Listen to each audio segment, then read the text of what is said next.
오늘은 교과서 58쪽과 59쪽에 나눗셈의 몫을 곱셈식으로 구해볼까요를 공부해 보겠습니다. 먼저 1번 문제를 봅시다.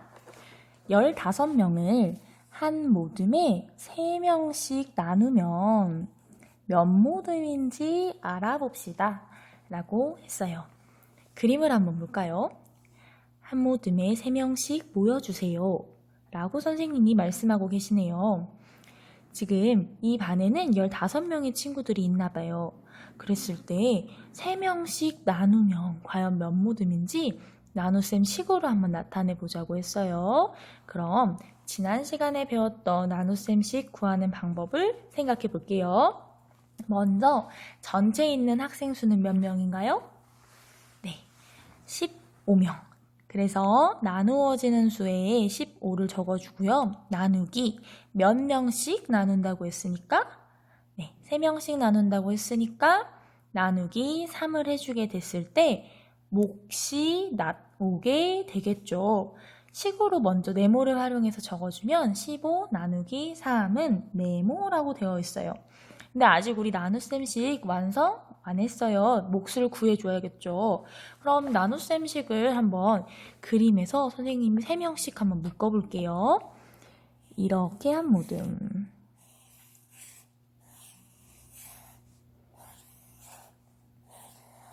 묶어주게 되면 총 몇 개의 모듬이 나왔나요? 네, 5개의 모듬이 나왔네요. 그럼 우리 나눗셈식의 몫도 적어줄 수 있어요. 15 나누기 3은 5가 된다고 적으면 되겠죠. 그런데 여러분, 우리 그럼 항상 나눗셈식의 몫은 그림을 그려서 묶어야만 구할 수 있을까요? 좀 더 쉽게 빠르게 구할 수 있는 방법은 없을까요? 그래서 바로 오늘은 나눗셈 몫을 구할 수 있는 곱셈식을 이용해서 찾아볼 거예요.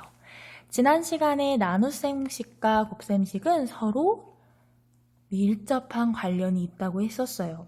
그래서 이 몫을 구할 수 있는 곱셈식을 찾아서 우리가 나눗셈식의 몫을 조금 더 빠르고 쉽게 구해보도록 할게요. 봅시다. 이 문제를 곱셈식의 상황으로 이해를 해보면 3명씩 몇 모듬을 했을 때 전체 15명이 되어야 해요 라고 얘기할 수 있죠. 그래서 곱셈식으로는 3 곱하기 네모는 15라고 얘기할 수 있어요. 이때 남학생의 생각 말처럼 몇 모듬을 네모로 표현을 해 주었죠.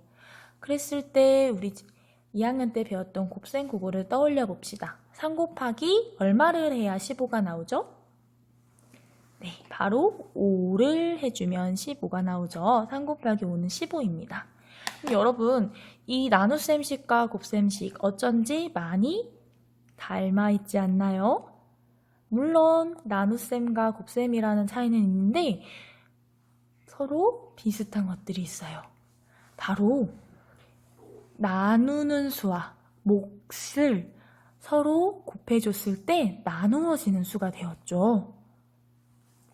그러면 만약에 그림이 없었다고 하더라도 우리가 곱셈식을 보고 나눗셈의 몫을 구할 수가 있겠네요. 나눗셈의 몫을 곱셈식으로 한번 구해볼게요. 앞에 그림처럼 선생님이 묶지 않았다고 하더라도 3 곱하기 네모는 15가 되어야 하는데 우리는 네모의 값을 곱셈구구를 통해서 알 수 있으니까 몫은 5가 되는구나 라고 구해줄 수 있어요. 한 번 더 정리하면 이렇게 정리할 수 있겠어요.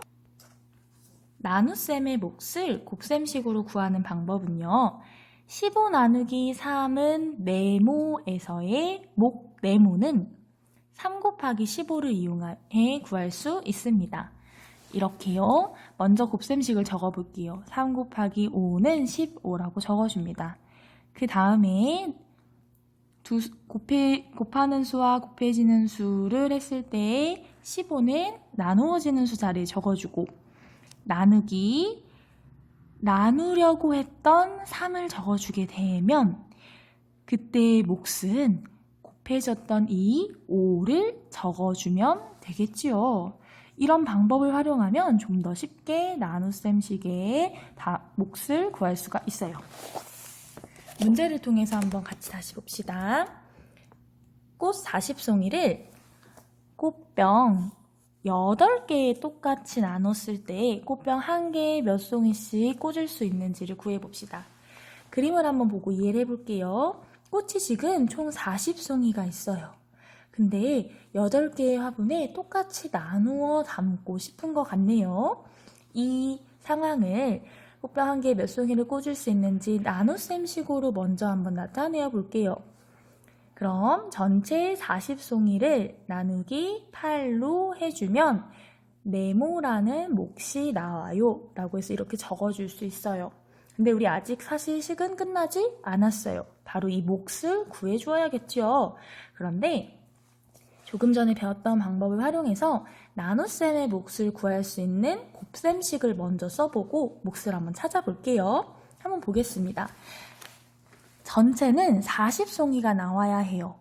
그쵸? 그러면은 40이 되는 수를 찾아줄 건데요. 이때 나누는 수는요. 나누는 수인 8은 이쪽으로 올 거예요. 곱하는 수로 올 거예요. 그래서 8 곱하기 몫을 했을 때, 어떤 수를 곱했을 때 40이 나오는 그 어떤 수 네모를 찾아주면 되는 거죠.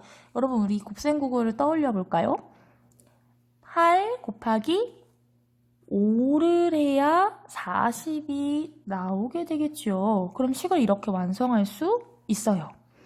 그럼 이번에는 다시 나눗셈식으로 돌아가게 되면, 즉 40 나누기 8을 했을 때 나오는 이 몫은요, 반대로 곱셈식에서 찾아서 8 곱하기 5를 하면 40이 나오니까 이 5가 바로 우리가 찾던 몫이 될 수 있겠네요. 여기다가 이렇게 적어줄 수 있어요. 그쵸? 그랬을 때 다시 한번 정리해서 나눗셈의 몫을 곱셈식으로 구해보세요 라고 한다면 이렇게 구할 수 있다는 걸 5라고 적어주면 되겠네요. 나눗셈식의 몫을 곱셈식으로 구하는 방법 이해가 되셨나요? 그럼 이번에는 여러분이 59쪽 아래에 있는 문제 3번에 나눗셈의 몫을 한번 구해보세요. 곱셈식을 보고 나눗셈식을 구하고 문제의 답은 우리 반 온라인 클래스 공지사항에 올려둘 테니 답도 꼭 확인해 보세요. 그럼 우리 다음 수학 시간에 만나요. 안녕.